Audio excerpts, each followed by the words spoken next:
Eu nunca gosto Eu de fazer precisava para o ter um recurso computador, eu desse. tenho que olhar para baixo, né?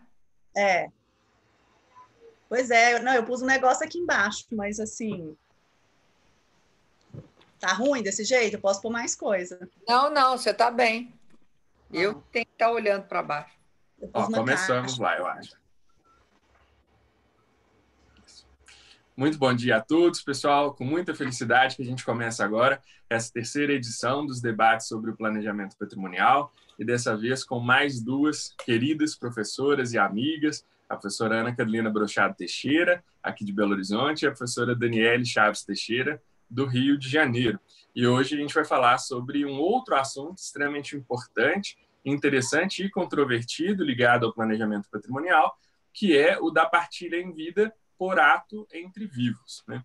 Para quem está assistindo a esse debate pela primeira vez, a nossa sistemática é a seguinte: cada um de nós preparou respostas para 3 perguntas, que são o fio condutor do debate. Eu tenho aqui uma folha impressa com a identificação numérica de cada um de nós 3.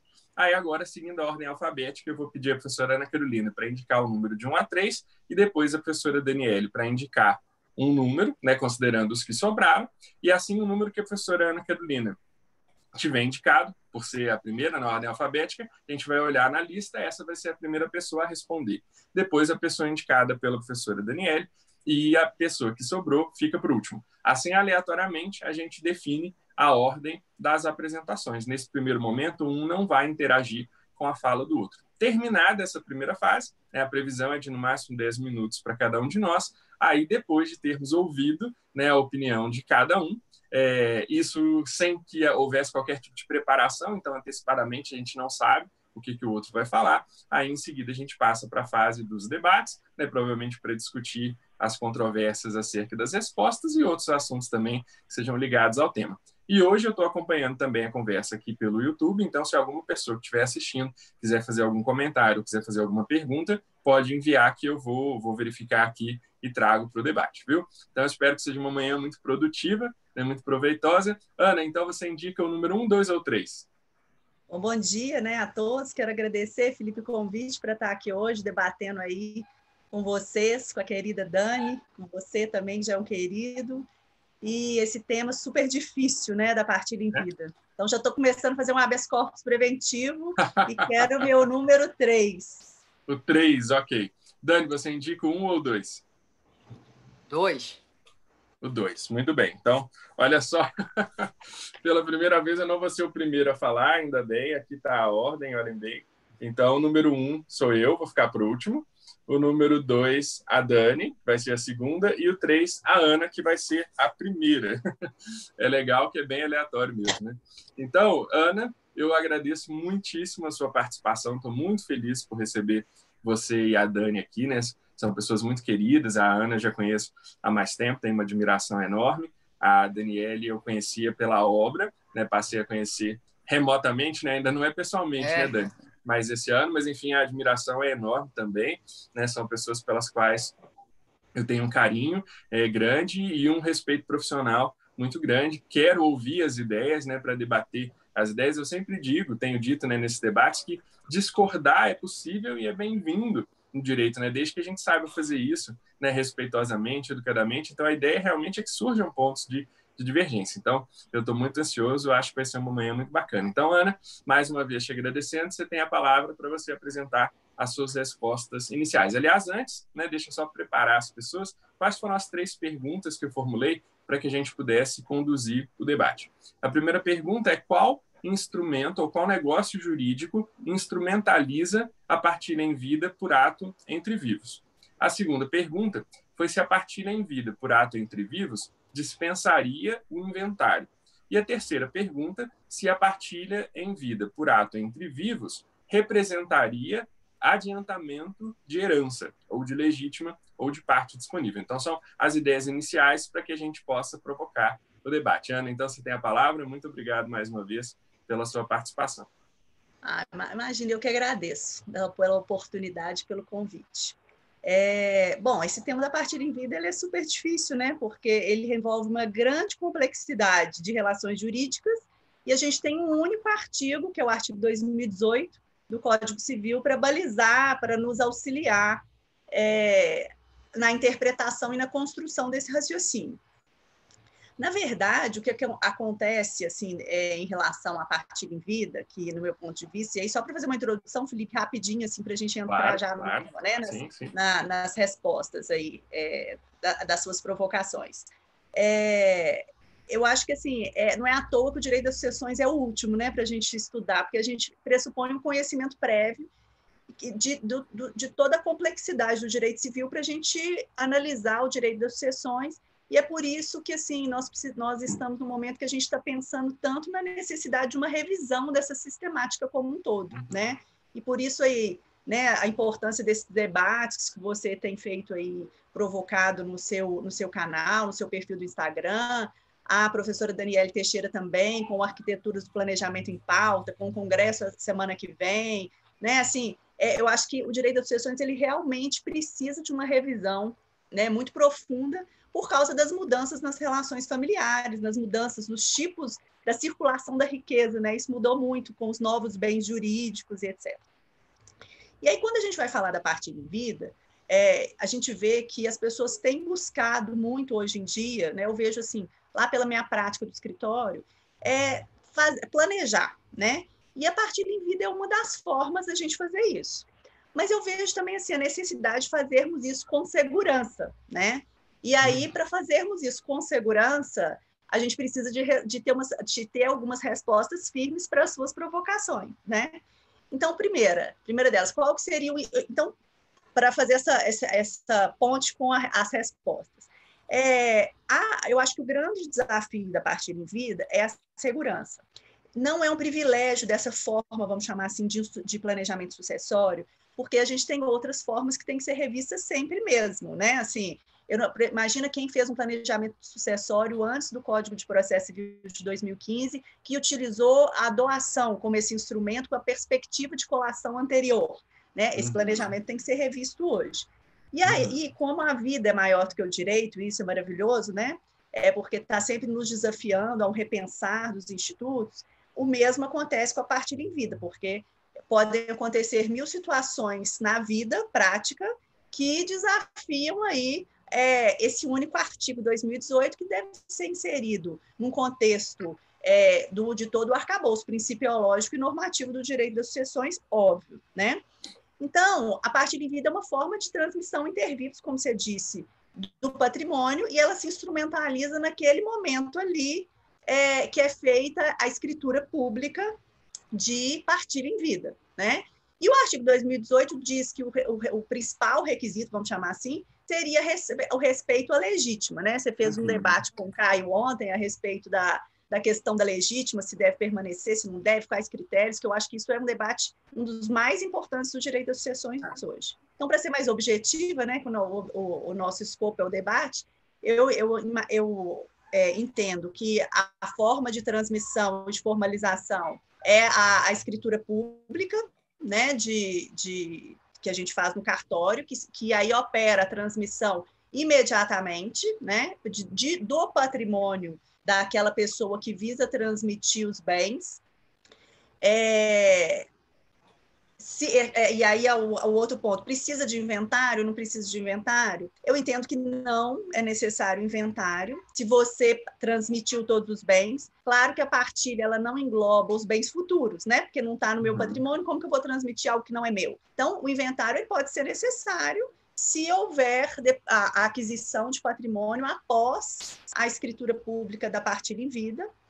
E eu entendo também que os bens não estão sujeitos à colação, né? Todos os herdeiros necessários, eles participam daquele momento, e aí, né, eu não estou falando de colação de bens daquilo ali que é feito naquele momento.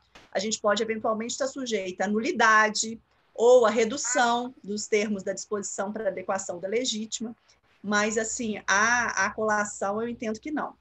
Então, vou encerrar aqui, depois a gente pode falar dos outros aspectos controvertidos, que são gigantes, mas, enfim, deixa você e Daniele aí tratarem, e eu quero ouvir vocês também. Maravilha, Ana, muitíssimo obrigado, muito mesmo. Então, agora passo a palavra a professora Daniele, mais uma vez agradecendo muitíssimo também, né, a generosidade de ter aceitado passar a conversar comigo, né, nesses últimos tempos, remotamente, de já ter feito comigo uma conversa sobre direito civil e de hoje estar disposta a debater a partilha em vida com a gente. Então, Dani, você tem a palavra. Muito, muito obrigado pela sua consideração. Não, eu que agradeço. Um bom dia a todos, né, que estão nos ouvindo também, a todas. Um beijo aí a Carol, a você, Felipe. E, bem, a partilha em vida não tem como falar da partilha em vida sem falar um pouco dessa contextualização da crise do direito das sucessões, né?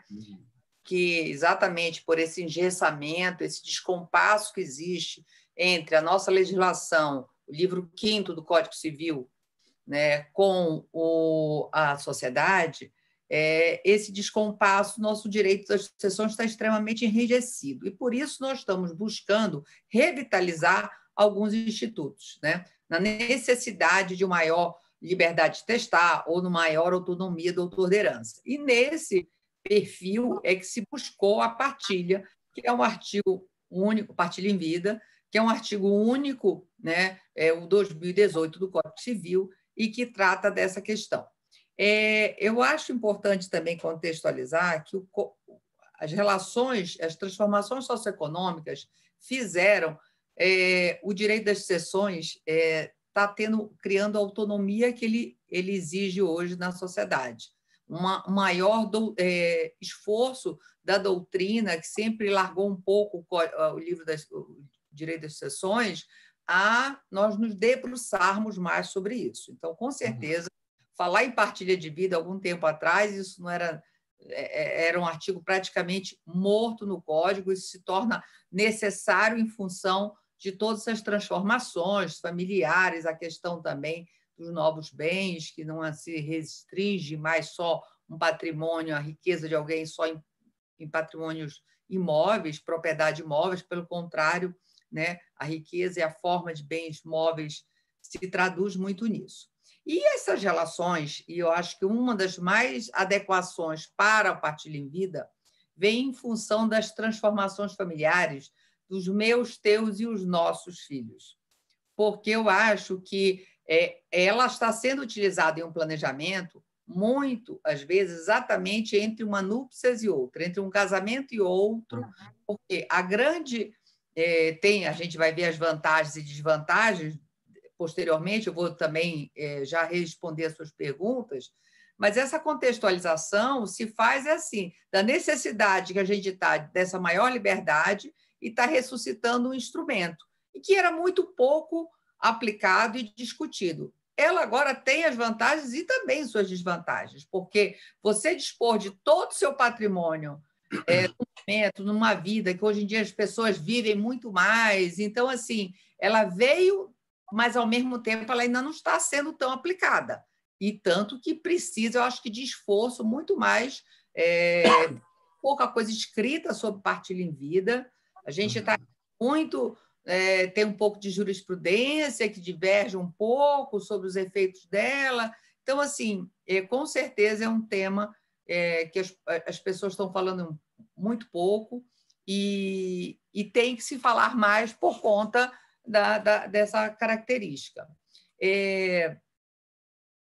Eu acho que no debate, acho que a gente pode estar falando, mas com certeza eu acho que essas transformações é que fazem a busca mais pela partilha em vida, mas como própria característica dela, essa vantagem. Bem, sobre o instrumento, eu também entendo, como a Carol, que é, sim, a escritura pública, né? A necessidade de todos os herdeiros necessários concordarem, estarem ali participando daquele ato e da escritura, né? Da ciência, da concordância deles. Então,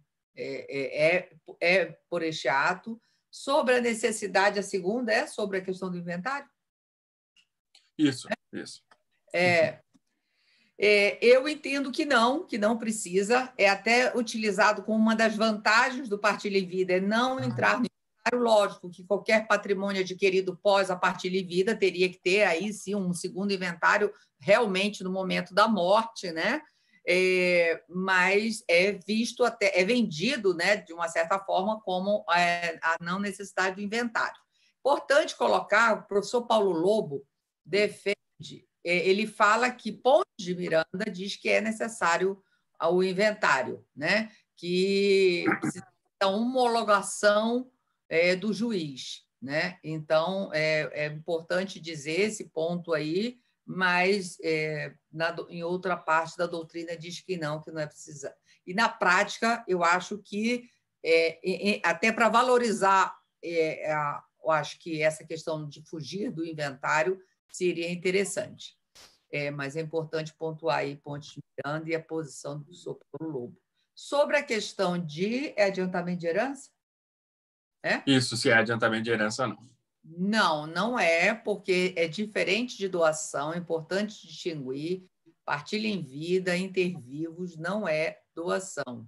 E o adiantamento de herança vai existir na doação. É muito comum, até na escritura, na nomenclatura de se utilizar na partilha, utilizar termologias de uma doação, mas é um outro instituto, um outro instrumento, né, que tem seus efeitos jurídicos distintos. Então, não seria um adiantamento de herança, seria uma antecipação em vida da partilha mesmo, né? Você muda ali aquele momento, e então não teria também colação, porque a colação seria uma característica do Instituto da Doação para o adiantamento de herança, no caso, os herdeiros necessários, se você não considerar que é da sua parte disponível.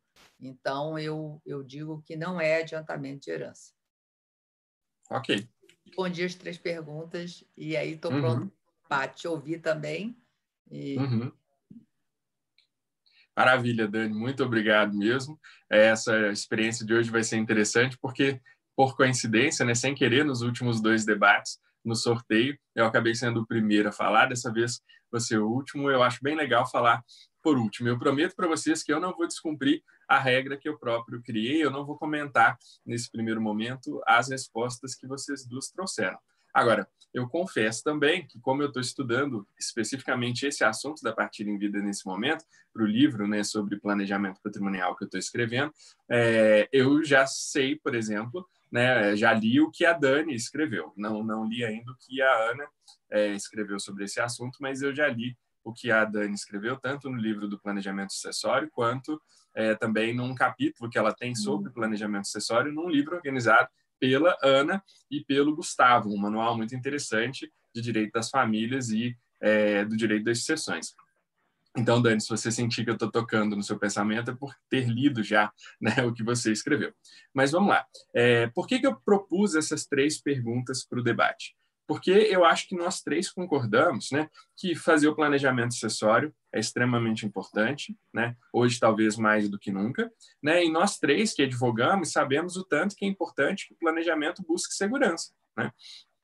Então, é preciso que a gente tenha, né, que a gente, como agora não como advogados, mas nós como pessoas que estudam, né, que pensam, que escrevem, que propõem, que a gente consiga buscar a segurança com relação a esse assunto, porque até hoje ela não foi alcançada, né?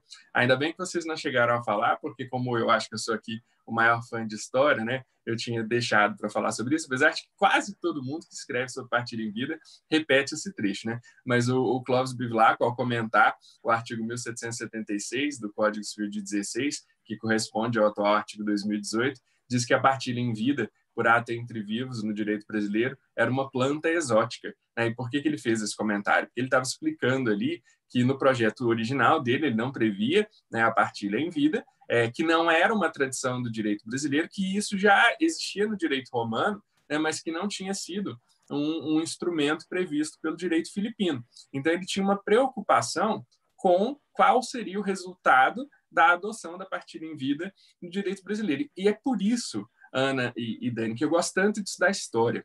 Às vezes isso me deixa angustiado, como nesse ponto, né? Sabendo que o Clóvis Bevilacqua, né, desde a discussão do projeto que veio a se tornar o Código Civil de 1916, já tinha preocupação com o tema da partilha em vida, porque sabia que nós, brasileiros, não estávamos habituados a esse tema, né? Como ele disse, era uma planta exótica para nós, então ela tinha um potencial para criar problemas. E, infelizmente, eu acho que se ele tivesse vivo hoje, ele iria concluir que, de fato, a previsão dele se concretizou, né?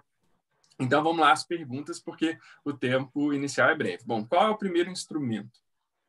Aqui, eu confesso para vocês que o meu raciocínio é sempre muito simplório, mas é em busca de segurança. Então, quando eu penso em negócios jurídicos, né, e quando eu penso em qual negócio jurídico, eu sempre trabalho com causa final e causa eficiente. O para quê e o como, né? E quando eu penso em transmissão gratuita da propriedade entre vivos, né, o negócio que aparece, né, como eu transfiro gratuitamente a propriedade entre vivos, é o negócio da doação. Então, eu diria, concordando, né, com vários autores, que a partilha em vida vai se instrumentalizar pela doação. Agora, isso porque é o negócio jurídico que se destina, né, que tem como causa final a transmissão gratuita da propriedade entre pessoas vivas. E aí é que eu acho que o Clóvis Bevilacqua tinha tanta certeza. Ele, inclusive, dizia que se instrumentalizava por doação, mas por ser uma planta exótica que a gente não soube arranjar muito bem, sobretudo pensando que nós já estamos na vigência do Código de 2002, ou seja, ele poderia ter visto os problemas do Código de 16 e ter dado respostas mais adequadas. Bom, então o negócio eu entendo que é a doação, mas como a Dani diz nos textos dela, não estou aqui interagindo com a fala dela, porque esse foi combinado. Ainda que o negócio seja uma doação, ele tem particularidades que o distanciam de uma doação simples. Por quê? Porque para você pensar em partilha em vida, você não está pensando em simplesmente uma doação feita de ascendente para descendente. Você está pensando naquele ascendente ou naquele casal de ascendentes que está dividindo todo o patrimônio que eles têm naquele momento entre os seus filhos, né, prevendo ali a participação de todos os herdeiros necessários, aliás, nem sempre só filhos, porque às vezes tem filhos pré-mortos, então você já precisa também contemplar netos, né? Então você tem que observar todos os herdeiros necessários que naquele momento seriam chamados à sua sucessão, caso você falecesse, né? Observadas as regras da vocação hereditária, e eles têm que participar daquela partilha com a observância das regras previstas no Código Civil para a divisão da herança entre aqueles herdeiros. E aí, então, a escritura pública que vai ser feita vai acabar sendo uma escritura pública, você pode até chamar de escritura pública de partilha em vida, mas aquele negócio jurídico eu não consigo ver como não sendo uma doação. Porém, ele tem a participação de todos os herdeiros e foi observada a divisão da herança com base nas regras sobre a sucessão legítima. Aí eu acho que nós teríamos a verdadeira partilha em vida. Se tivermos a verdadeira partilha em vida, porque todos os herdeiros que deveriam ter participaram, porque foi feita a divisão como manda a lei, aí me parece que você estaria dispensado do inventário, pelo menos com relação àquele patrimônio, né? A não ser que tenha havido aquisição de patrimônio, alguma mudança na situação, porque isso pode acontecer, né? A partilha em vida pode ser feita por uma pessoa que está à beira da morte, mas ela pode ser feita por uma pessoa que vai vir a falecer muito tempo depois. Então, havendo aquisição ou qualquer mudança patrimonial, o inventário deveria ser feito com relação a esses bens que não foram partilhados. Mas com relação àquilo que já foi objeto da partilha, né? E, de novo, eu só considero, e acho que a Dani e a Ana também, né, como partilha em vida, aquela da qual todos os herdeiros que deveriam ter participado participaram e que observou as regras que determinam a divisão dos bens, então não haveria necessidade do inventário. E, por fim, com relação ao adiantamento de herança, sendo assim feita a partilha em vida, ainda que eu entenda que o instrumento que há, ou melhor, que o negócio jurídico que a instrumentaliza, que a materializa, é a doação, nesse caso, né, você não teria um adiantamento de herança, você já teria, de fato, uma distribuição de patrimônio. E assim você não precisaria nem levar os bens à colação, e nem, se tiver havido a dispensa de colação, você nem teria que pensar em doações inoficiosas. Agora, por mais que doutrinariamente eu concorde com esse posicionamento, agora, como eu fiquei por último, né, já começando a provocar o debate, qual que é a minha grande preocupação, Ana e Dani, com relação a esse assunto? É o fato de, como vocês duas mencionaram, o artigo 2018 é o único artigo do Código Civil que trata desse assunto. E ele simplesmente diz né, que é válida a partilha feita pelo ascendente, a partilha em vida feita pelo ascendente, prato entre vivos ou em testamento. Ou seja, traz muito pouco. Então, isso abre a margem, né, como pensava o Clóvis Bevilacqua, para uma série de discussões. Então, ainda, de novo, que doutrinariamente, né, se a gente estivesse pensando aqui, né, eu disse ainda ontem para o Caio que eu tenho uma certa dificuldade com as conversas de lege referenda, porque eu não consigo ver a gente conseguindo uma mudança legislativa muito grande. Mas, enfim, isso não vem ao caso agora, né? Mas eu concordo que essa é a melhor interpretação. Mas agora, como a gente está fazendo um debate sobre planejamento, né, pensando em pessoas que gostam da área, que querem fazer, ou advogados que trabalham com isso, né, quais são os perigos? Né? Para o livro, eu estou fazendo uma pesquisa jurisprudencial muito grande, porque eu quero um retrato do que está acontecendo no Brasil com relação a todos os assuntos, né, que eu estou abordando no livro. E qual que é o grande problema com relação à partilha em vida?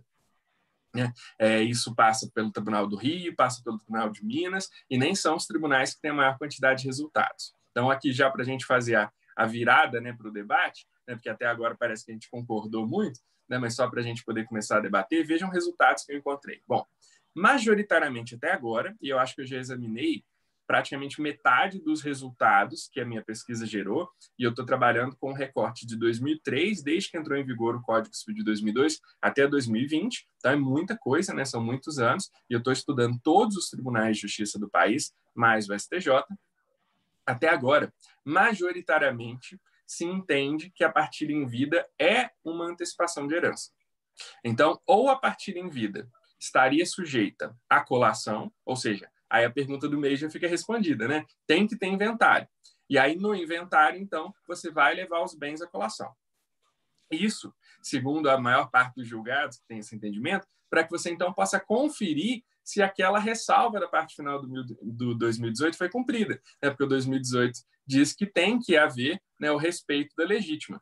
Então, majoritariamente, né, dos julgados que eu já examinei até agora, a gente percebe que os tribunais entendem que essa conferência, se a legítima foi ou não foi respeitada, vai ser feita depois da abertura da sucessão.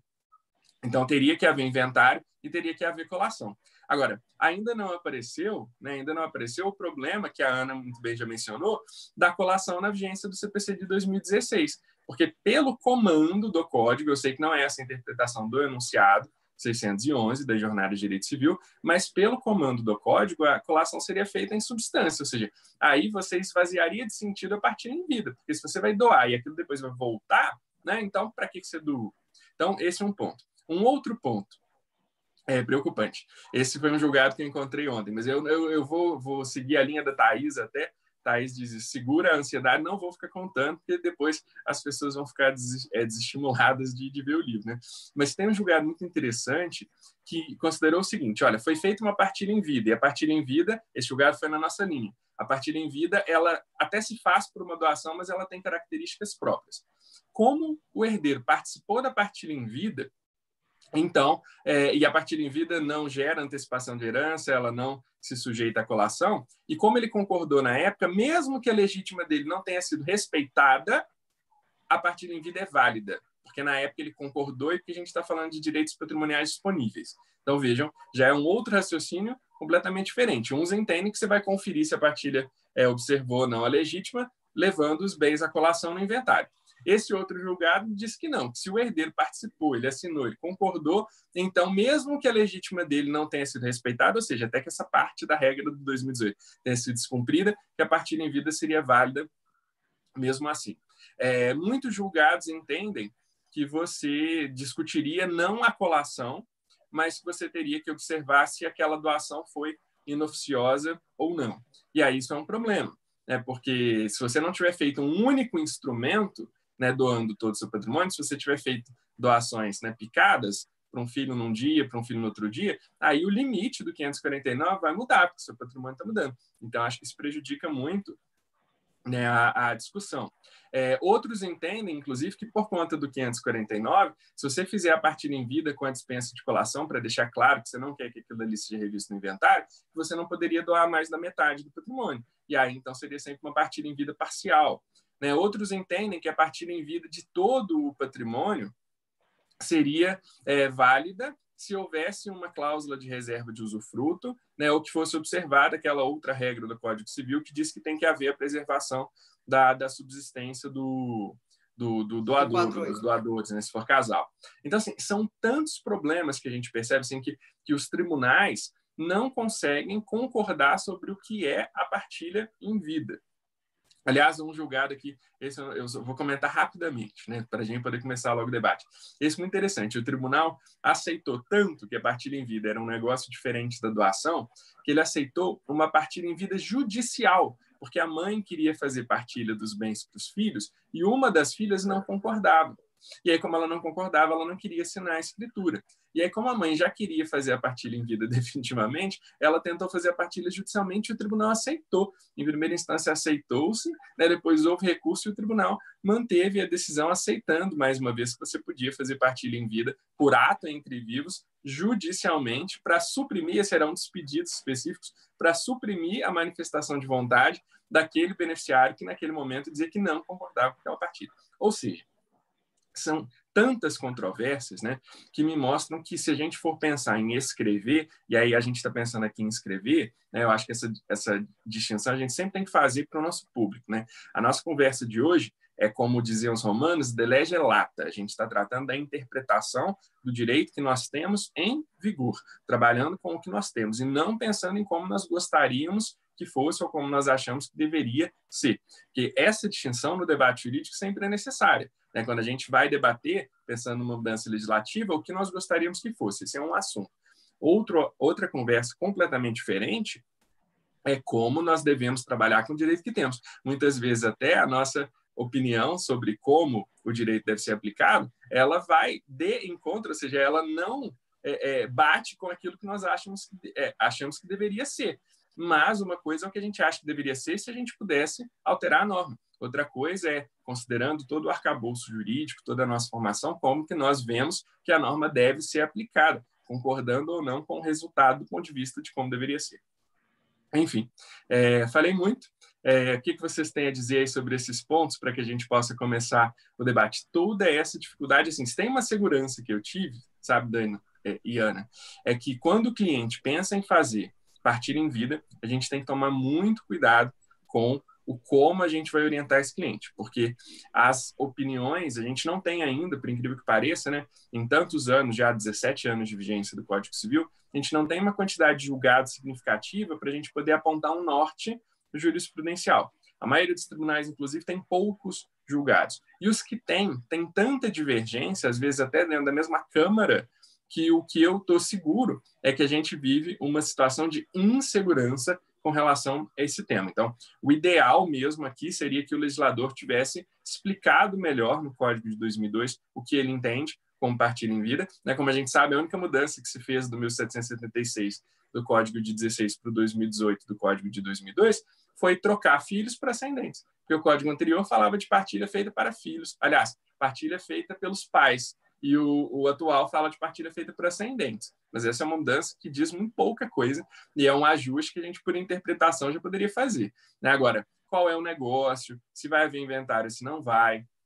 Se isso é antecipação de herança ou se não é? São perguntas que ainda estão sem resposta e por mais que a doutrina busque responder esses assuntos, o que eu vejo, aliás, poderia também já trazer esse dado aqui para o nosso debate, é que quando a gente vai ver julgados sobre todos os problemas que há sobre a partilha em vida, muito pouco se faz referência a uma doutrina mais aprofundada.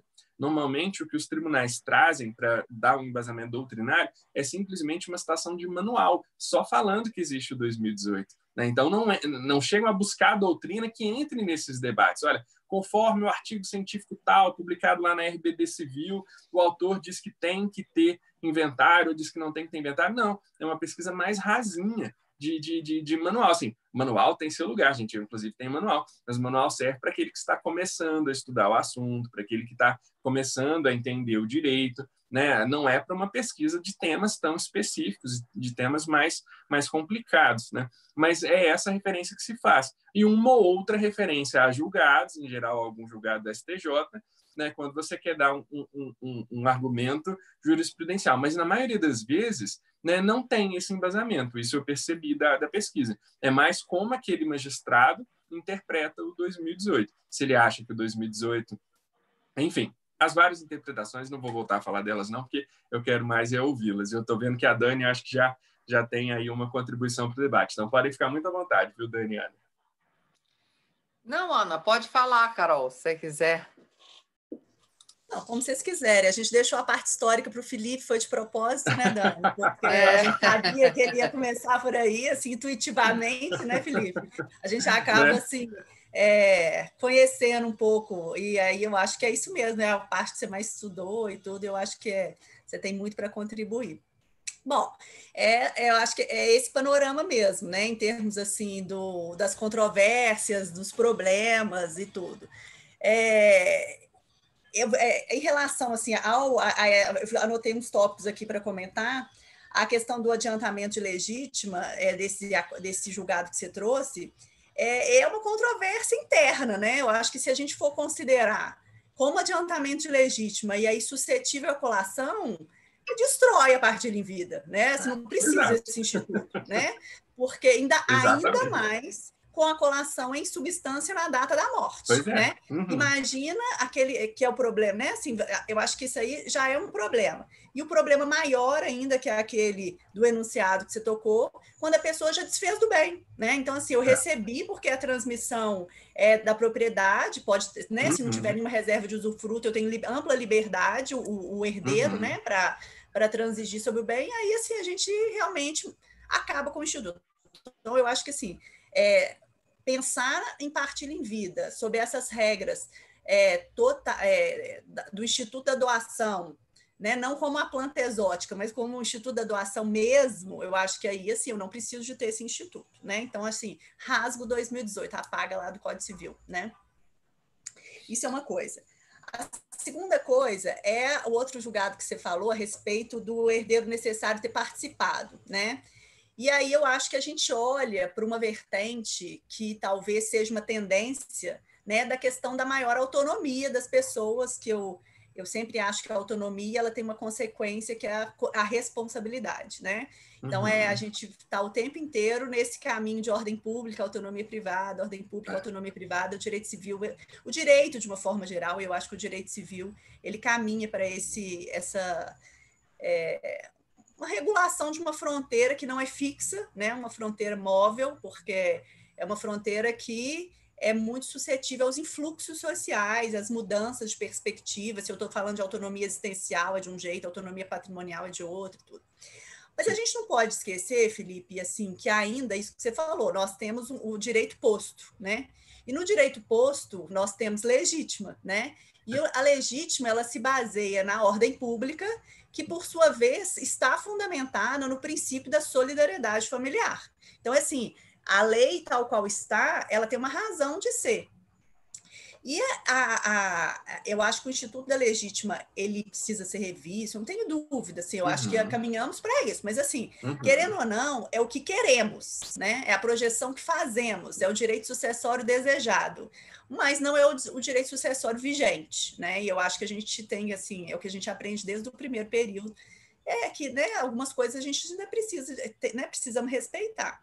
E aí, nesse caso, eu creio que seria uma, se não for tida nenhuma ressalva a respeito disso, e a ressalva que eu falo, eu quero até remeter a uma observação que o professor Tepedino, Ana Luísa e Rose fazem lá no volume dos Fundamentos de Direito Civil, a respeito do direito das sucessões, que é uma ressalva importante de dispensa de colação, né? Então, assim, eventuais diferenças numa partilha está ali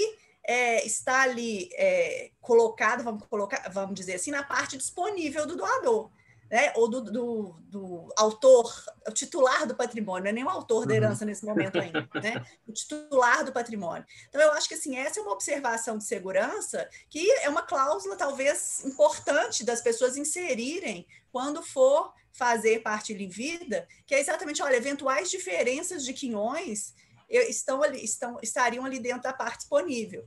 E se tiver, né, e se tiver sido respeitado mesmo a parte disponível, eu não vejo muito problema da gente admitir o desfecho do julgado, mas não por esse fundamento, entendeu? Né? Que eu até acho que talvez daqui a um tempo nós estejamos mais nessa seara aí da autonomia, né? Porque eu acho que é uma tendência da autonomia no direito das sucessões, de uma expansão, né? Assim, caminhamos tanto na autonomia no direito de família, o direito das sucessões não acompanhou isso, né? Assim, de uma forma tão grande. Mas a questão toda que eu vejo é a necessidade de uma redimensionação, de um redimensionamento, do princípio da solidariedade familiar no direito sucessório, né? Então, assim, passa um pouco por aí, sabe? Então, quando a gente vai falar, por exemplo, de pactos sucessórios, né? Eu acho que passa um pouco também por aí, né? Assim, da possibilidade de renúncia de herança em pactos antinupciais entre cônjuges, né? Entre nubentes, ou então em mudanças de regime de bens com a repactuação de cláusulas, passa por aí, entendeu?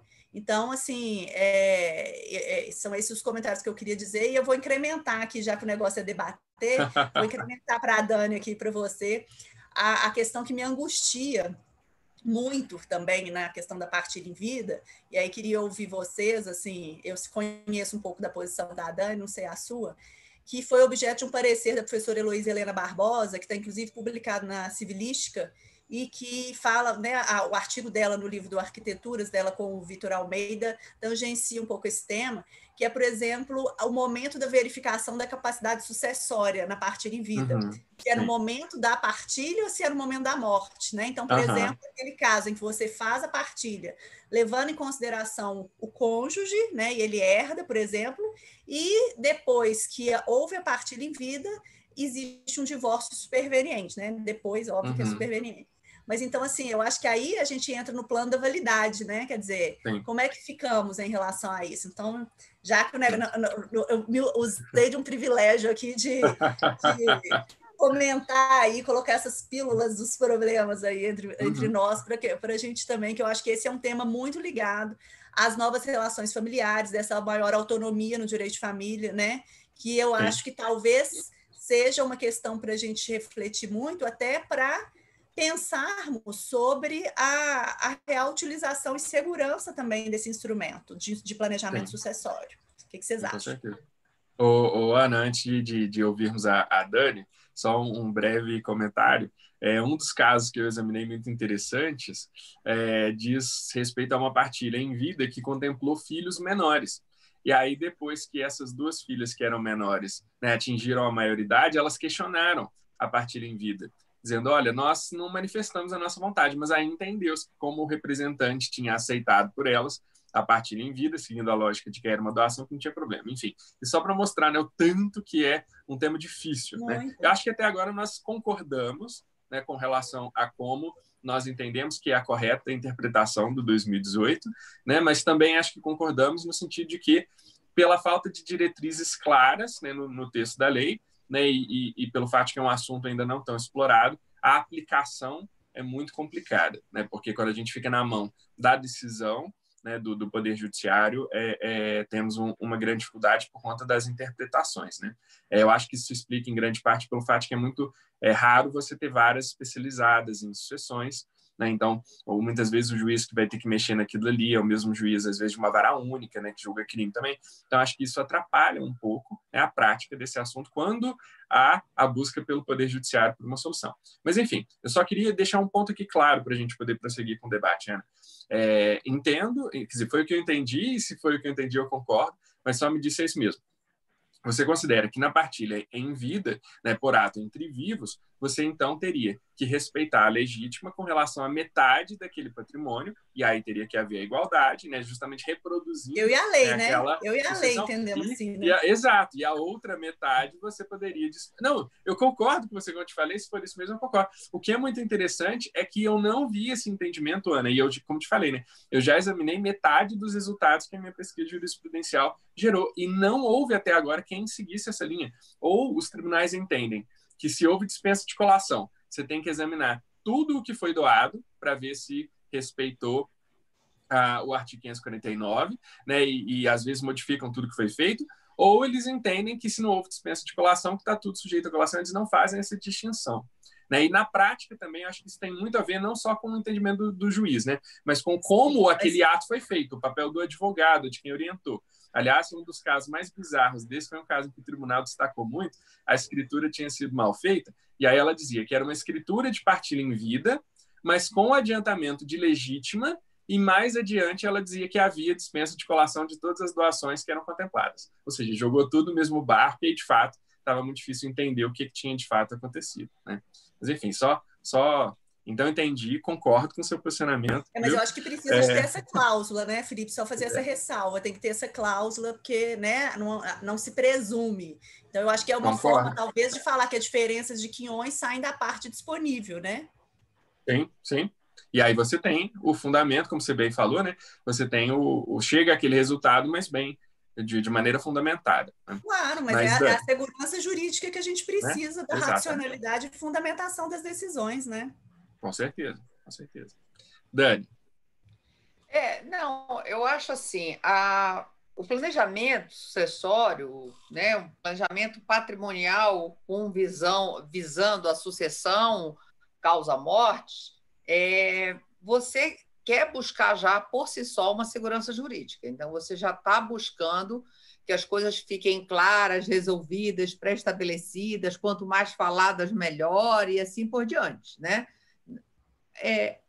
Se você vai buscar um instrumento que está ainda sem uma doutrina, porque eu não posso ficar só na jurisprudência, e esse reflexo dessa jurisprudência ainda não atende aos casos de quem está aplicando a vida com esta nova perspectiva como instrumento, porque não deu virando acórdãos, né? Então, o intuito do que se busca numa partilha de vida hoje é diferente dessa jurisprudência que você está vendo os resultados. Eu entendo que, apesar da gente estar precisando revitalizar os institutos, tem que ter um papel maior da doutrina para não ficar à mercê, vai dar uma insegurança jurídica pelo retrato que você está dando aí da jurisprudência. Então, acaba sendo a partilha em vida não um bom instrumento por esta insegurança jurídica. Se vamos buscar, vamos tentar dar uma segurança jurídica a ela, eu entendo, e até já na provocação da Carol, divergentemente da professora Heloísa Helena no parecer da civilística. E, inclusive, ela foi minha orientadora da minha tese, e a gente discutia isso, e eu dizia, mas aí que acaba com o instituto. Então, assim, na verdade, o artigo ele precisa ser mais...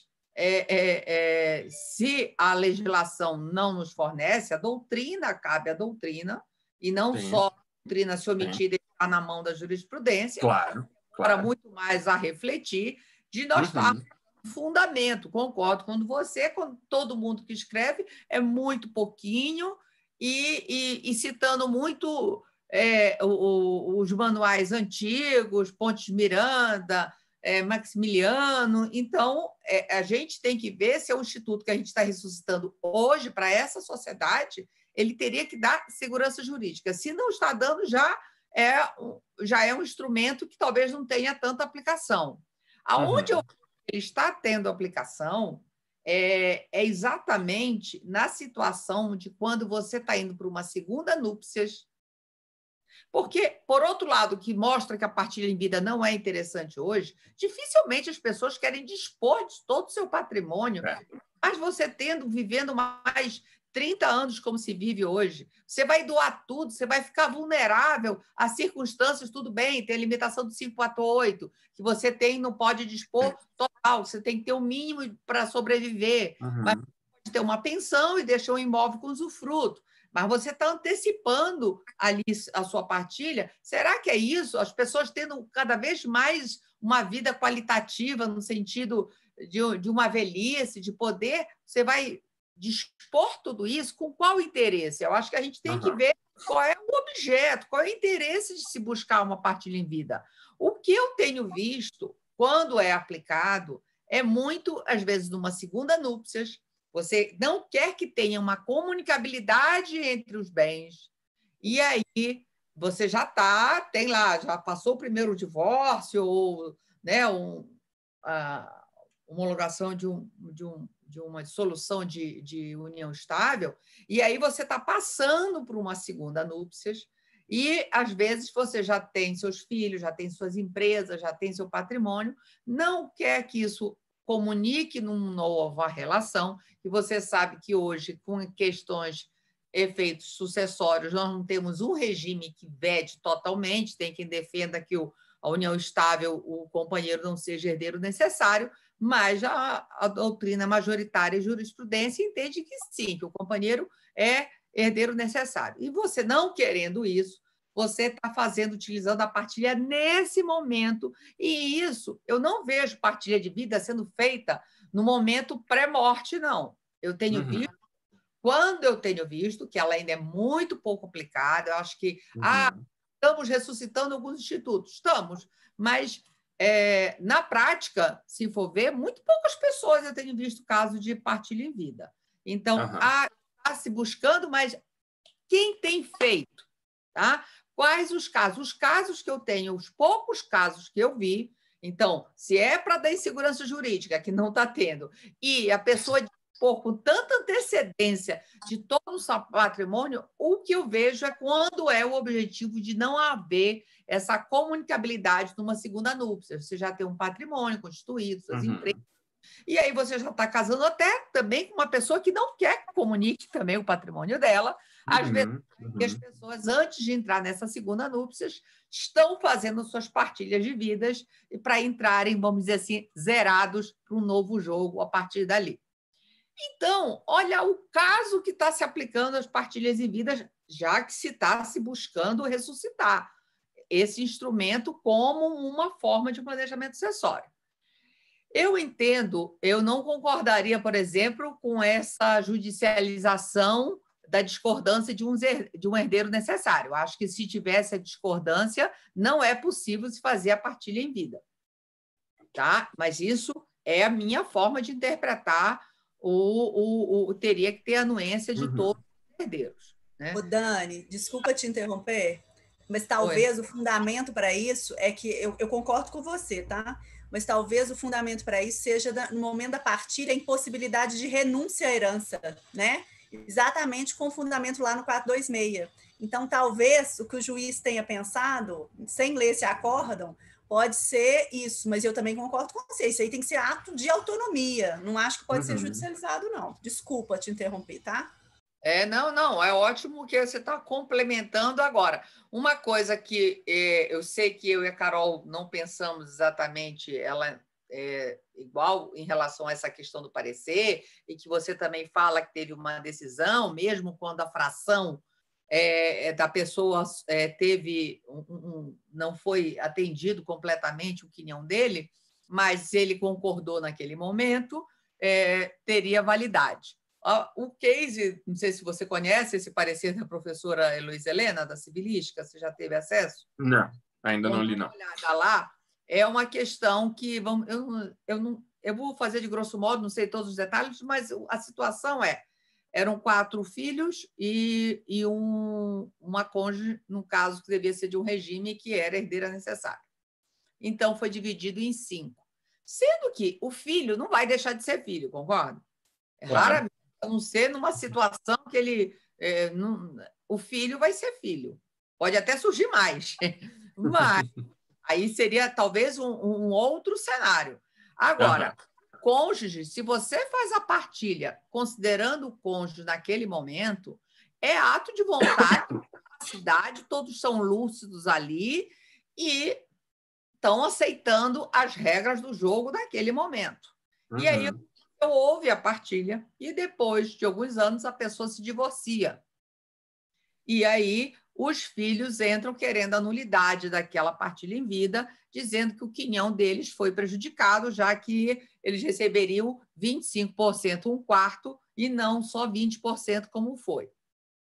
Eu não entendo, até para a sobrevivência do Instituto, porque senão também é rasgar, toda vez que tiver cônjuge e tiver uma partilha antes, vai ficar suscetível a ter nulidade, a mesma coisa que não ter. Então, eu acho que todos eram capazes, concordaram naquele momento, todos sabiam que um casamento não é ad eterno.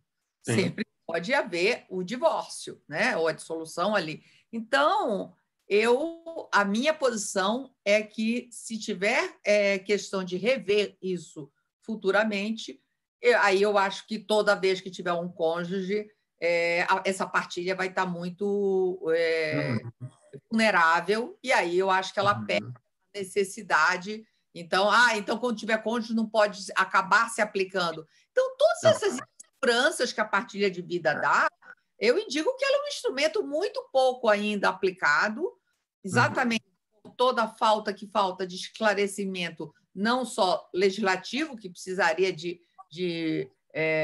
né,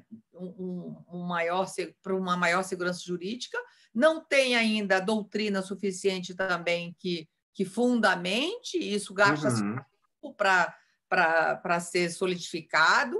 A jurisprudência que está tendo é de um reflexo ainda que não reflete as decisões das demandas atuais, né? Sim. Então, acho que ela ainda não reflete exatamente essa procura. Então, eu digo que a partilha em vida ela é muito pouca ainda utilizada, e acho que ela, para dar essa segurança jurídica, precisaria ter esforços de todas, legislativo, doutrinário e jurisprudência, porque o direito é isso, né? Direito não é só legislação, não é só doutrina e nem só jurisprudência. Então, você busca no planejamento um pouco de segurança jurídica, eu estou buscando um instrumento desse, e eu acho que a aplicação dela é muito restrita também, porque cada vez mais as pessoas não querem dispor, e até uma orientação nossa como advogado, chega um dia desse, uma amiga falando que chegou, eu doei para os meus filhos com usufruto. Não, se eu doar, mas eu confio nos meus filhos. Não é só questão de confiar nos filhos. Primeiro, hoje os filhos estão casados com essas pessoas, depois estão e vão estar. Isso. E outra coisa, esse filho pode ter débitos depois, terceiros virem querer buscar. Sim. São várias circunstâncias que podem derivar. Eu, com tudo isso, digo que a partilha de vida tem que ser usada de uma forma bem específica e em casos assim muito peculiares, aonde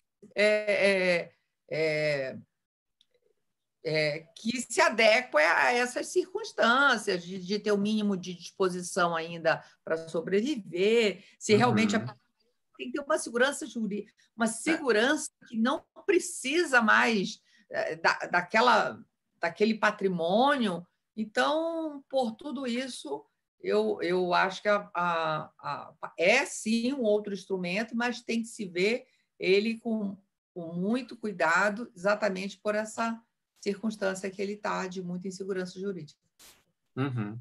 Eu acho que depois que o livro estiver pronto, né, e aí vocês puderem ver o texto, a gente podia fazer um outro debate para discutir os casos que eu encontrei na pesquisa, né? Porque por enquanto eu já li os casos, vocês não leram ainda, mas é legal que assim eu vou lembrando de um caso para cada item que vocês trazem para o debate, sabe? Agora, Dani, você finalizou, né, tratando da utilidade da partilha. Eu me lembrei de um caso em que o pai fez uma partilha em vida de cotas societárias, ele acabou transferindo todo o patrimônio dele para pessoas jurídicas, né, para distribuir bonitinho entre os filhos, e aí depois fez a distribuição das cotas, e aí acaba que depois ele começou um relacionamento com uma outra pessoa, e acabou vindo a exclusão dele como sócio. Então, esse é um caso interessante, né? Porque o pai quis adiantar a partilha achando que tinha várias vantagens, né? E no fim ele acabou sendo excluído das sociedades quando teve esse outro relacionamento. Esse é um ponto interessante, né? Que a gente sempre tem que trazer, né? Mostrar para o cliente tudo que pode acontecer, né? Se ele fizer a partilha em vida.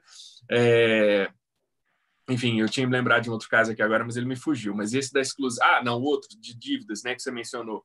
Uma mãe que tinha um negócio familiar, acabou também constituindo uma pessoa jurídica, fez distribuição de cotas para os filhos, mas não previu empenhorabilidade no primeiro momento. Depois o filho teve dívidas e aí o tribunal acabou entendendo que as cotas daquela sociedade eram sim penhoráveis, as cotas que eram do filho, né, que era devedor, ou seja, tem muitos problemas, né? Eu concordo plenamente com você que é um instrumento que tem que ser muito bem pensado, porque ele, além da insegurança, né, além da insegurança, que é um problema jurídico, né, ainda tem os problemas práticos todos, então a gente sempre tem que explicar para a pessoa o que vai acontecer, né, se ela fizer essa distribuição antecipada, né, e quais são as consequências que daí podem vir. Mas para a gente ficar aqui no debate jurídico sem discutir os casos, né, porque vocês não viram ainda,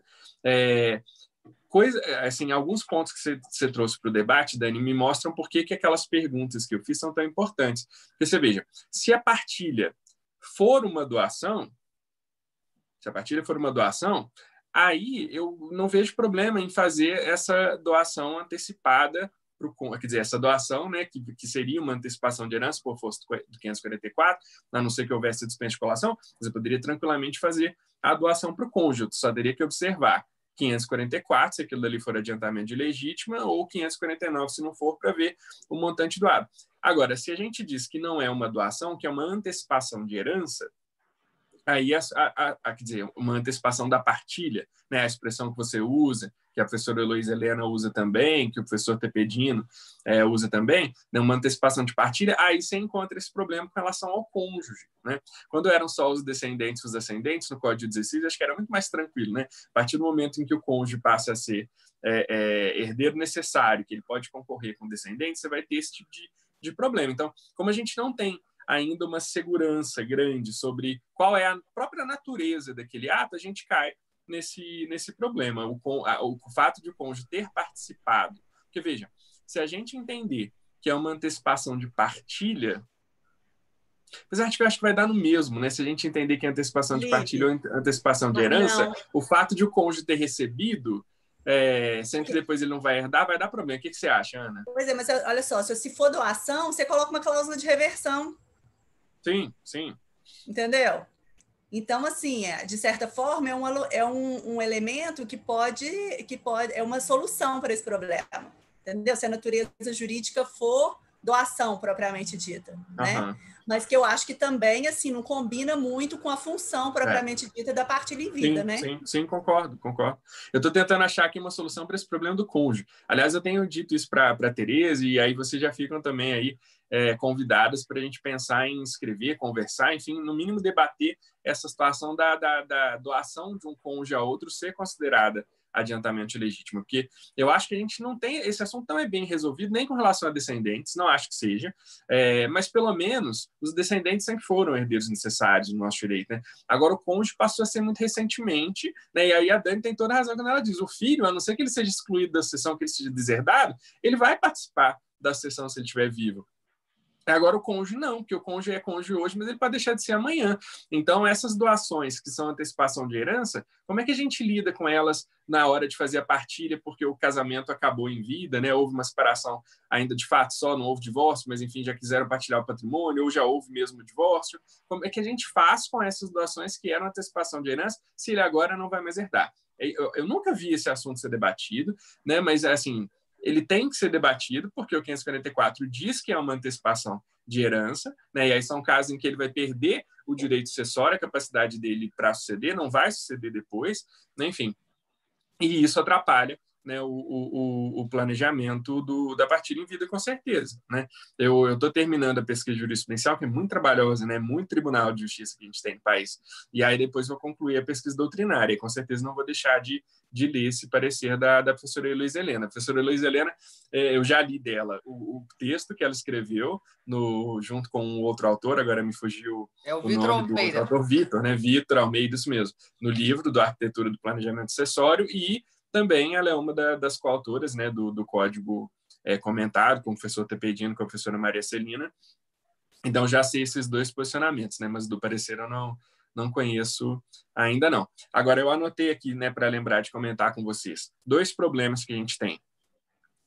Como eu disse para vocês, né, apesar de entender que essa escritura pública de partilha em vida é uma doação, mas uma doação diferente, eu acho que isso no fim não muda nada, né? O professor Simão, José Fernando Simão, disse que seria um negócio sui generis, né? Enfim, não muda, porque a gente está considerando que a partilha em vida é essa escritura em que você contemplou todos os herdeiros necessários que sucederiam naquele momento e observou ali as regras de distribuição da herança. Então, eu acho que isso não muda.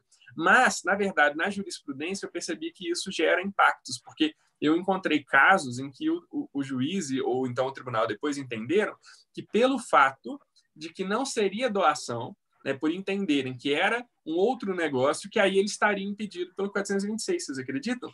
Que seria um negócio proibido pelo 426, porque seria um contrato que teria por objeto... Mas se considera que ele é uma exceção ao 426, né? Eu concordo com você, Dani. Eu concordo com você. Exceção ao 426, já 426 é vedado. Claro. Agora, cada vez mais eu vejo assim e fico feliz que no planejamento sucessório, que é a base, eu acho que a gente tem que trabalhar, como você falou, muito com os pressupostos e limites, os limites legais, como que a gente gostaria, né?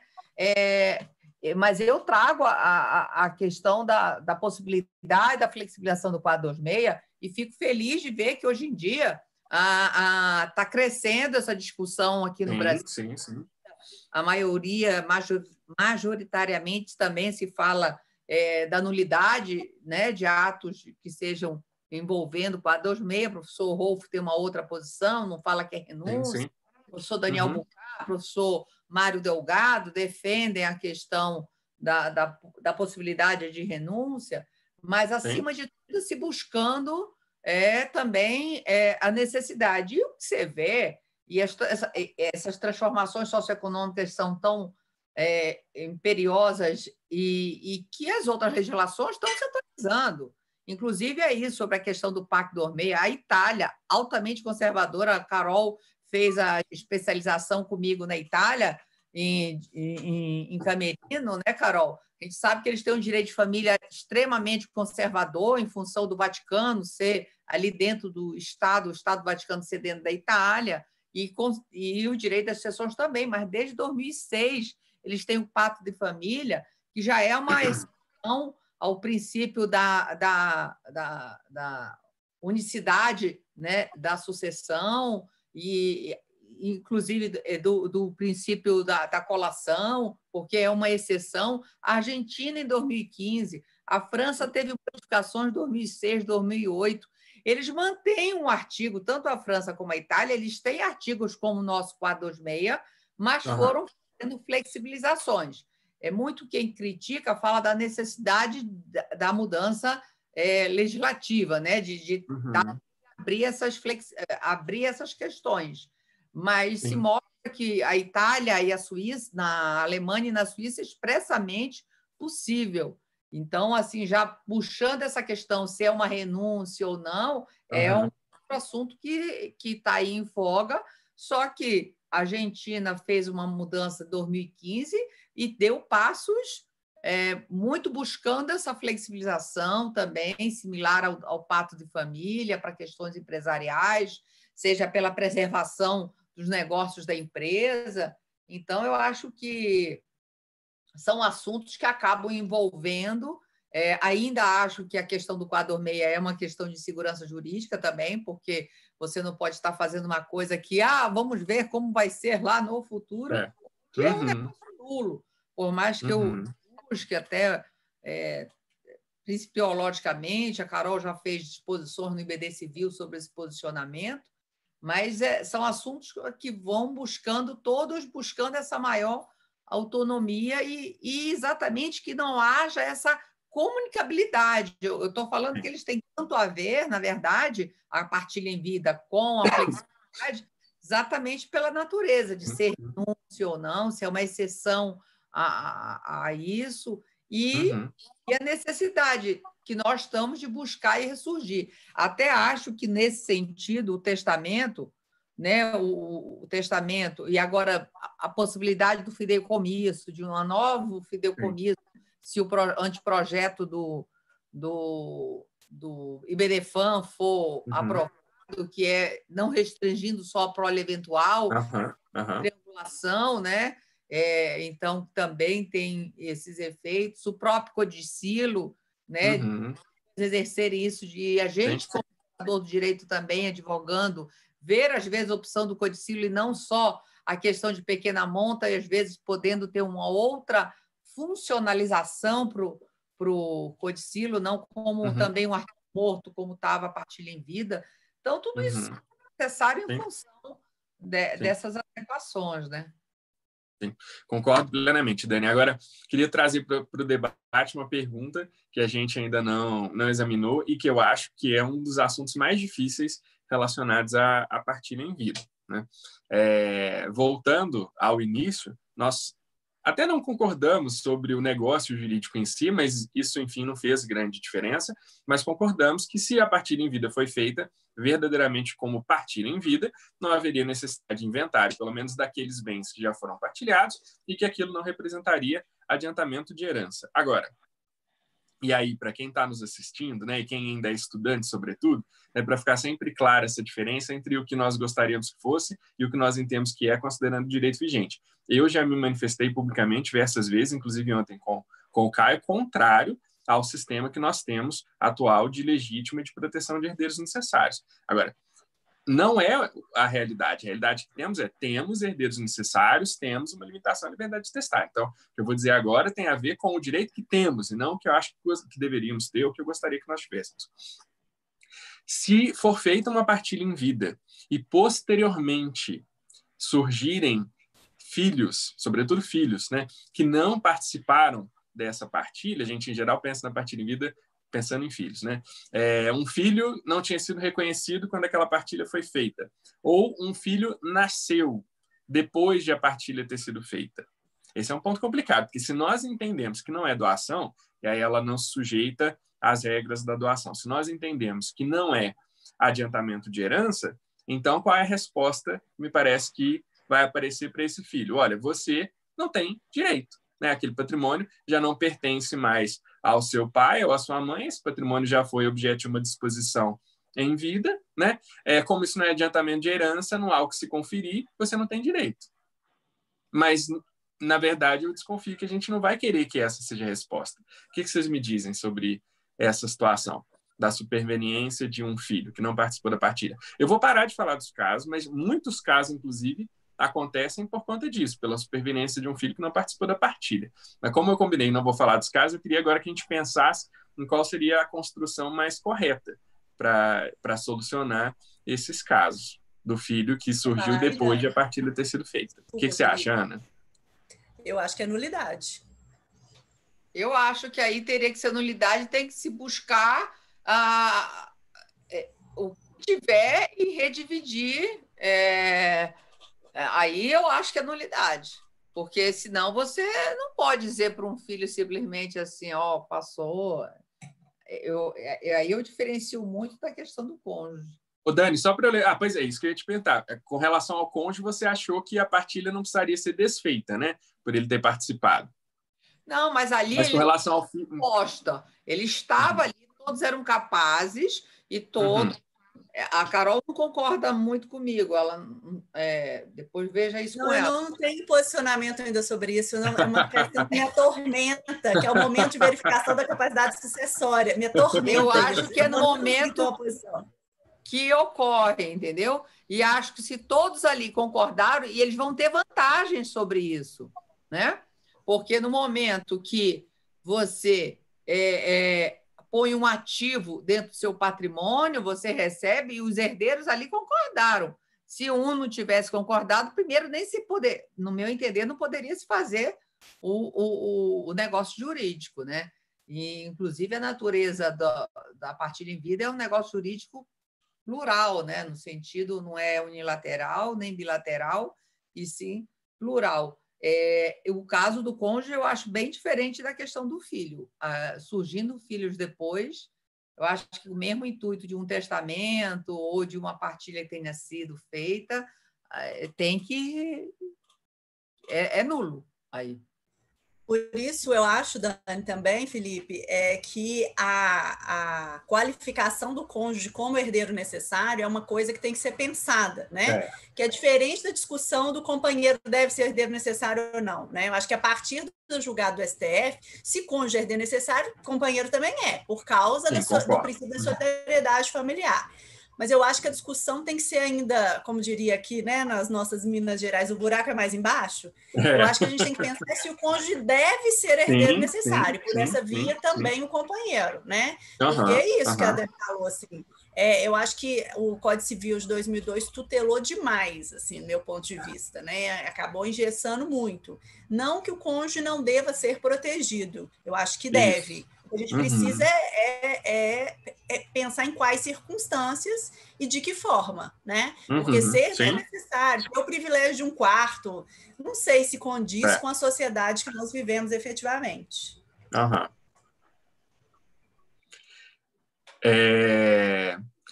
Pois é, essa situação da superveniência do filho, né? Eu acho que a Dani tinha dito isso, eu não me lembro se a Ana também tinha dito. Acaba que o negócio de partilha em vida é um negócio que vai ter utilidade muito poucas vezes, né? Porque se a gente conclui, né, por aplicação, por analogia, da regra da partilha, né, da verdadeira partilha feita depois da morte, que se o herdeiro foi preterido, que ela é nula, né? Então, que aí eu acho que seria até melhor se você entendesse que ela é um adiantamento de legítimo, porque você só faria a colação, você aproveitaria o ato. É claro que isso hoje, na vigência do CPC de 2015, complica, porque com a colação de substância, na verdade, você vai acabar desfazendo, não pela via da invalidade, mas pela via da resolução da propriedade dos donatários. Mas quando a colação, né, se a gente conseguir voltar como era antes, né, com a colação feita por estimação, você pelo menos preservaria o ato e só resolveria no inventário a distribuição dos quinhões, né? Mas é um assunto complicado, né? Porque eu acho que a lógica, mais ou menos, e aliás tem julgados que foram nesse sentido. Se a lógica era, não é uma doação, não é antecipação de herança, é um ato mesmo agora para fazer a distribuição desse patrimônio, né? A lógica é que foi beneficiado quem era beneficiário naquele momento, né? Mas no fim ninguém tem coragem de dizer que o filho não vai ter algum direito, né? Mas existe uma razão para isso, né, Felipe? Eu acho que a questão da igualdade dos filhos de sede constitucional é uma norma que impregna todo o direito, né? Então, assim, eu acho que a razão para isso é exatamente esse princípio da igualdade entre os filhos, que tem uma relevância enorme e uma justificativa histórica, né? Aqui para pegar carona no que você gosta, assim, né? Tem uma justificativa enorme para isso. Então, a razão da nulidade tem esse fundamento, né? Sim. Não, eu concordo 100% com você. Só que, no fim, isso mostra...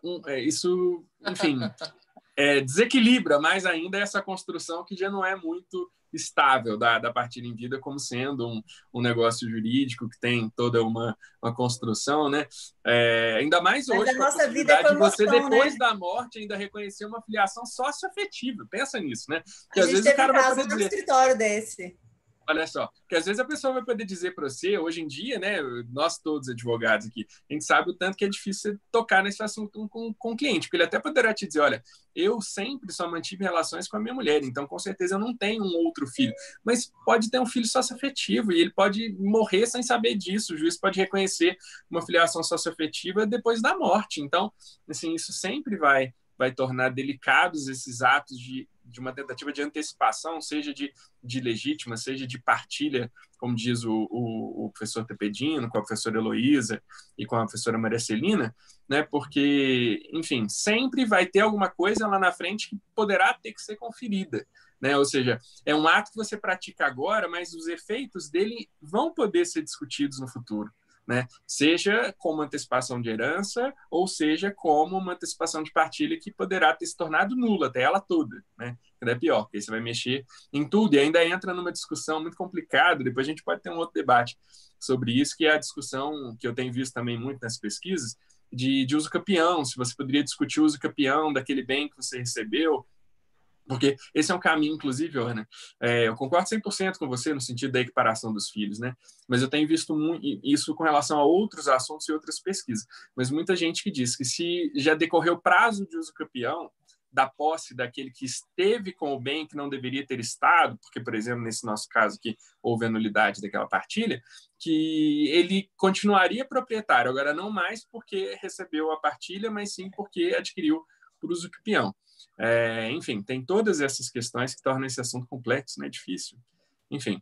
Mas por isso que, mesmo pensando no direito como está, no direito vigente, eu acho que a gente precisa avançar nessas construções. A gente não está falando aqui de como que a gente gostaria que fosse, mas está tentando criar, né, criar doutrina mesmo, né? Criar doutrina sobre a interpretação do 2018, considerando todos os demais artigos que dialogam com ele, para tentar dar uma segurança maior para os advogados, como fazer o planejamento, para o juiz que vai decidir e, sobretudo, que é mais importante, para o cidadão que pensa nesse assunto, né?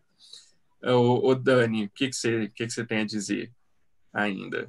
Eu acho que é isso, né, que nós falamos. Eu acho que essa ânsia de buscar por novos instrumentos, mas em relação à partilha em vida, é, eu vejo muito poucas as possibilidades está indicando isso como a melhor opção para um cliente, né? Exatamente por essa insegurança. Então, eu acho que a partilha em vida tem pouco aplicação.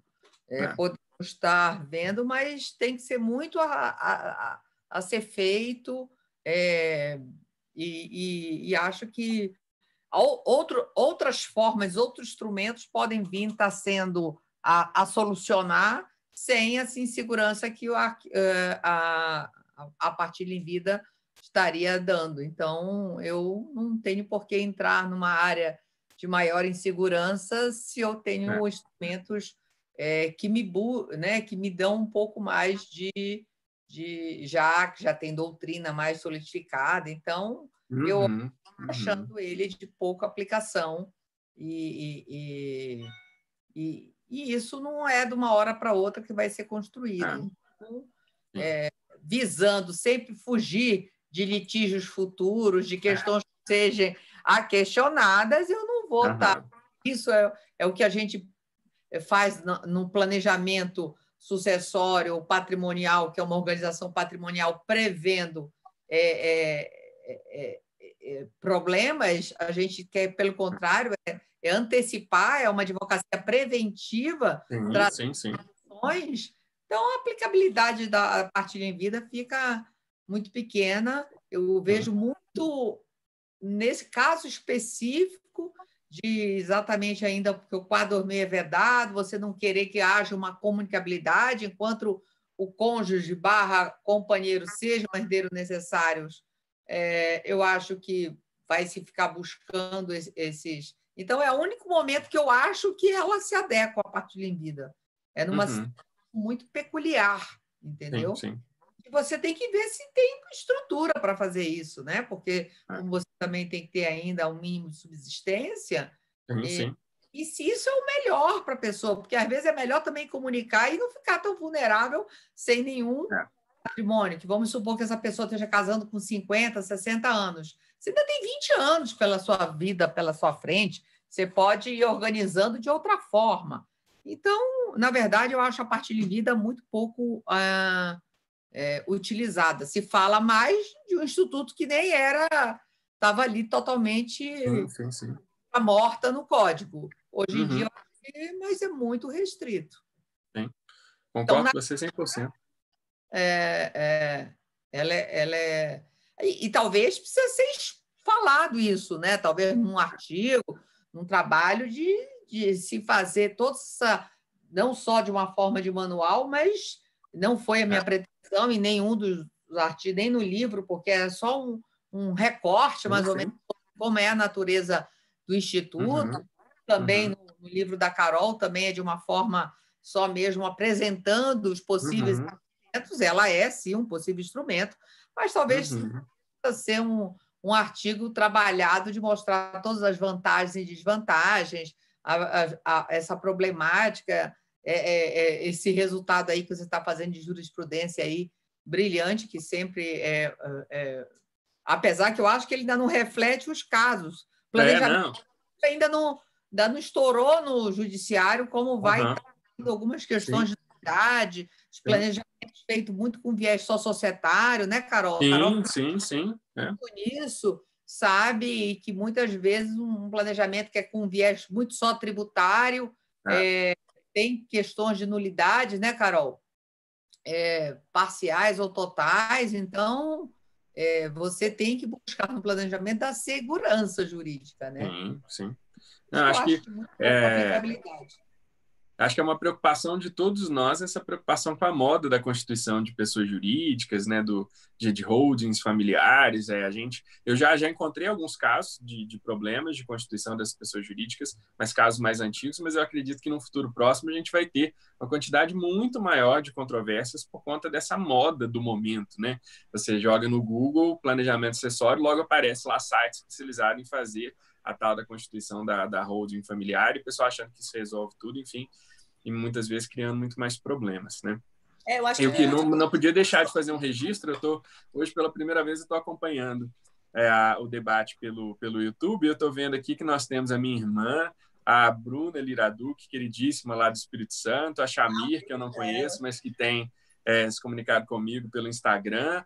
A Alexandra eu não conheço. Temos a professora Simone Tassinari, olha só que orgulho, que honra. Né? A professora Simone Aproveitando a Tassinari, professora Simone, a Yara, que também é uma querida, né? Aproveitando, falando da professora Simone, não tem como não falar do artigo dela de holding aqui do Arquitetura. Inclusive, ontem teve um excelente debate dela com o professor Daniel Bucar e com o Rodrigo Brito, Toscano, né? Toscano Brito, né? Lá no canal lá do Direito, foi uma Direito aula Civil Brasileiro dela e tal, e que aborda, e eu acho que a Simone trata disso muito bem. O holding pode sim ser um ótimo instrumento, mas tem que se analisar tudo e não pode estar se utilizando como sinônimo de planejamento acessório. Planejamento acessório é muito mais só do que uma holding, é muito mais do que querer fraudar. E aí, todos esses aspectos, eu aproveito para fazer um convite a todos, dia 23 e 24 de julho, agora, na próxima semana, o primeiro congresso virtual do Arquitetura do Planejamento Acessório, convidar aí a todos que estão nos ouvindo e que vários assuntos desses vão ser abordados, a partilha em vida não especificamente, talvez exatamente pela pouca aplicação dela, sim. mas vários outros temas, como holding, como herança digital, né, Carol? Olha, eu queria dizer para vocês que a minha felicidade só não é plena porque eu não conhecia a Dani antes e aí eu não tive como contribuir para o Arquitetura. Até conversei sobre isso com ela no outro dia, nem para o livro e nem para o congresso, porque é tão legal descobrir que tem outras pessoas tão bacanas que são estudiosas do assunto, que trabalham com o assunto. Eu espero que daqui para frente a gente só aprofunde essa conexão, né? Mas, Ana, diga lá, você ia falar alguma coisa? Eu acho que eu te cortei. Eu? Ou não? Não, eu ia falar isso mesmo, assim, que eu acho que a questão, assim, a gente liga, eu acho que por muito tempo o planejamento sucessório era sinônimo de holding, né? Mas a Simone, ela faz esse recorte muito bem, explicando que é um tema importante, mas que ele tem um momento, né, o lugar próprio dele. Então, eu acho que é isso mesmo. Mas, assim, o planejamento hoje é um tema em ampla expansão, né? E aí, assim, na advocacia, eu fico pensando assim, que os desafios do advogado, eles são sempre no sentido de conhecer todo o leque de procedimentos, e eu acho que parcerias são muito bem-vindas, né? Com escritórios societários, tributários, porque eu, pelo menos, não tenho essa expertise.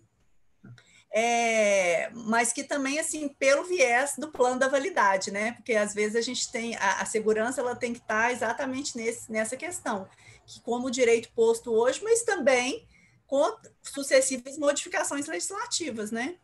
Sim. Por isso a necessidade de estar se revendo planejamentos com uma certa frequência, talvez de 5 anos, ou antes, conforme tiver mudança do status quo. Como diz a Carol, a própria mudança de 2002, por mais que antes não se falasse em planejamento sucessório, quando se tornou o cônjuge herdeiro necessário, com o Código de 2002, mas já existiam organizações patrimoniais e já existia, não talvez o planejamento sucessório, mas já existiam essas organizações patrimoniais visando essa sucessão. Houve uma correria um pouco aos escritórios, se adequaram, aí vem a questão da colação, quer dizer, nós tivemos uma live excelente, eu e a Carol, lá no Arquitetura do Planejamento em Pauta, em função da modificação, a doação, que é um instrumento o que mudou com a questão da colação e hoje em dia já não é um instrumento tão simples, que você também tem que ver os efeitos, e como a Carol falou lá no início, acho que já também fazendo uma linha de meio que de conclusão, com certeza a sociedade é dinâmica, ativa, né? E o direito ele corre atrás da sociedade para estar fazendo essas tutelas, trazendo esses instrumentos, né? Então, a vida por si só, então eu digo que num planejamento é necessário, não só quando você tem que pensar que pode ter alterações legislativas para frente, como também o surgimento de um novo filho, a morte, um divórcio, mudar o estado quo daquela pessoa, a alteração do patrimônio, se teve agora com essa crise, se vai ter problemas de, às vezes, né, perda patrimonial, vai precisar reavaliar isso depois de um tempo aí. A própria mudança, a vontade do doutor de herança, né? Então, todas essas questões são necessárias para um planejamento, a gente está revendo. Eu estou satisfeita porque eu estou acabando de sentir o tomo 2 está saindo, estou acabando de receber os artigos, eu já estou encantada e em outubro, aí, no mais tardar, a gente vai estar aí com a Arquitetura do Planejamento tomo 2, e aí estamos trabalhando em outros projetos, e aí a gente vai se falando, Felipe. Com certeza. Eu vou ter que torcer para um tomo 3, ou enfim, alguma coisa. Não, mas já está engatilhado. Muito bem. Assim, queria agradecer imensamente a vocês. Acho que foi uma manhã super agradável. Né? A gente, pelo menos, estamos produzindo, né? Esses materiais em vídeo que a gente está produzindo são mais rápidos, né? E eu estou tentando escrever aqui na maior velocidade que eu consigo. Tem que escrever artigo científico, né, por conta do mestrado. A editora até está me cobrando os artigos para o blog, né, para ver o incentivo, o incremento, né, do blog da editora, o Gen Jurídico, que é excelente.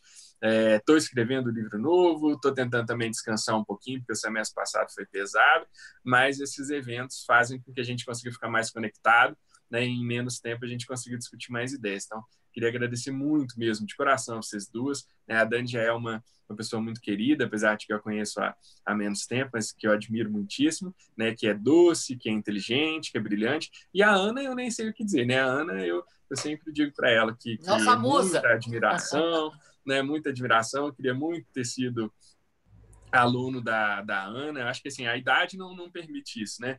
Você já dava aula, Ana? Não vou te fazer essas perguntas. Depois que acabar, a gente conversa sobre isso, Felipe. Mas, enfim, toda vez que eu encontro com a Ana é sempre uma felicidade, porque ela é uma pessoa mágica, além de ser uma pessoa inteligentíssima. Né? E agora, Ana, eu ainda estou mais encantado porque você, apesar de estar aqui, né, pertinho de mim, né, aqui em Belo Horizonte, você ainda por cima tem uma formação que é muito do Rio, né, por conta dos seus estudos na UERJ. Então, em alguma medida, você faz essa ponte, né? Você não é só o pensamento mineiro, aqui você tem também, eu tenho visto, né, muitas coisas que te aproximam muito da escola da UERJ. Isso é legal. Eu tive essa alegria, assim, porque como eu estudei na PUC, tanto a graduação quanto o mestrado, eu tive essa alegria, que é maravilhosa, né, a PUC, eu assim, sou super grata, né, aos meus professores, à minha formação, mas eu acho que é tão bom quando a gente também pode fazer, misturar um pouco, né, para a gente também conhecer outros posicionamentos, outros pontos de vista. Com certeza. Isso eu acho que também foi muito bom para eu fazer o doutorado na UERJ. Também, se eu tivesse feito, eu teria conhecido a Dani, ó. Não é? Não, e Felipe, nós fizemos a pós em Camerino juntas. Então, a gente passava durante 3 anos, um mês juntas, assim, quase que brother, né, Carol? E foi intenso.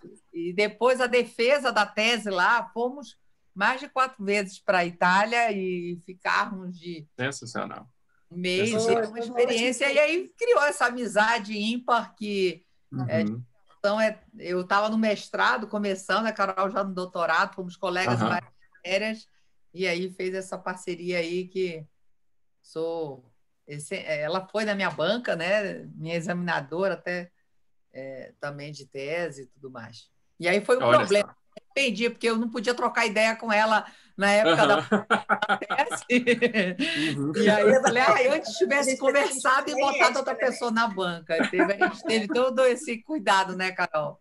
Foi um desafio, né? Foi. Muito bom, muito, muito, muito legal. Então, assim, vou deixar aqui registrado meu agradecimento enorme por tudo e por hoje, né? E vou passar a vocês a palavra para que vocês possam fazer também as considerações finais e já de antemão desejar para todos um ótimo dia. Muito obrigado pela participação, pessoal. Ana? Felipe, eu que agradeço, é uma oportunidade muito boa, porque assim é tão bom a gente estar entre amigos, né? Que a gente Não é? faz tudo ficar mais gostoso, mais leve, né? Nesse momento aí peculiar que a gente está vivendo. Então, eu que agradeço, eu acho que essa discussão da partilha de vida, embora seja um tema pouco utilizado, um instrumento pouco utilizado, a gente viu aqui, né, das restrições, dos desafios que ele tem, ele precisa ser estudado, precisa ser aprofundado, exatamente para a gente checar essa premissa da qual a gente partiu, né? É pouco utilizado mesmo, tem outras hipóteses, como que a gente pode usar, quais são as falhas, quais são os desafios, eu acho que isso é cientificidade, né? E é isso que a gente gosta muito, né? Assim, de debater isso. Então, eu quero agradecer a você essa oportunidade de estar junto aí com a Dani, com você nessa manhã. Realmente eu acho que isso engrandece muita gente, não só, né, assim, na perspectiva da doutrina e tudo que precisa ser incrementada, mas na perspectiva pessoal também, né, desse olhar para o estudo, que é tão importante. Então, quero registrar esse agradecimento aí afetivo a vocês dois por essa manhã de hoje. Maravilha, muitíssimo obrigado, Ana. Dani? Não, queria também agradecer, Felipe, mais essa oportunidade de estar aqui junto com você. Nós já tínhamos falado num outro projeto seu, né? E com a Carol, que sempre é muito bom trocar ideia com ela, e eu acho que isso, mesmo que nós não tivemos tantos pontos divergentes para criar tanto debate, eu acho que a gente apresentou a problematização, as dificuldades, as inseguranças e a necessidade de nos debruçarmos mais sobre o direito das sucessões, né? Uma área que criou um espaço, uma autonomia, isso não só aqui no Brasil, e nós estamos precisando de debates como esse, que é sempre enriquecedor, debates respeitando as opiniões, os fundamentos, né? Ou mesmo quando ainda não chegou a uma conclusão, mas trocas de ideias é super enriquecedor, eu acho que ajuda muito, porque a fala, né, a própria fala de estar expondo, a gente, com certeza, eu saí daqui sabendo bem mais de partilha de vida do que quando eu entrei. E isso já ganhamos o dia e vai ficar aquelas duvidazinhas, isso, e por aqui, né, que é natural de nós que gostamos da academia e também temos a prática da advocacia, da problematização, de projetar aquilo numa situação concreta, né? E parabéns pela sua iniciativa que você está tendo, de trazer esses debates, esses assuntos aí de direito das sucessões. Isso legal. É enriquecedor criar esses espaços assim. Parabéns pela sua iniciativa. Maravilha. Então, muito, muito obrigado de coração a vocês duas e a todos que participaram pelo YouTube. Um grande abraço a todos, pessoal, e até a próxima.